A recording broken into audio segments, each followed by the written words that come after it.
Hello everyone, હું doctor Aslam Chauhan, MD પલ્મોનોલોજિસ્ટ and physician.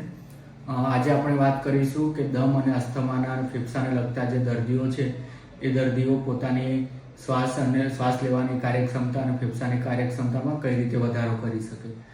ઘરગથ્થુ આપણે યોગ પ્રાણાયામ કરી શકે, અનુલોમ વિલોમ, પછી કપાલભાતિ વગેરે કરી શકે.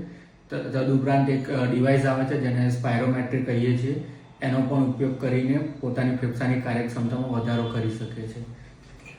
આ છે સ્પાયરોમેટ્રી છે. એને સૌથી પહેલાં આપણે આંખના લેવલે રાખવાનો, આ ભાગ છે એને મોઢામાં રાખવાનો અને ઊંડા શ્વાસ લઈને 3 બોલ ચડે એ રીતના કસરત કરવાની.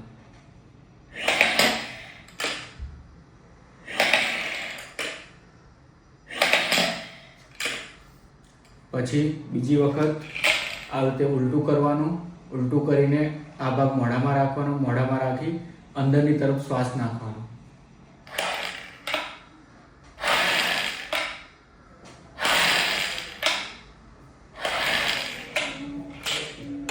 આ રીતે રેગ્યુલર દર 2 કલાકે થોડી વારે આ પ્રકારની કસરત કરવાથી તમારા ફેફસાની કાર્યક્ષમતામાં વધારો થઈ શકે છે અને શ્વાસ લેવાની ક્ષમતામાં વધારો થઈ શકે છે.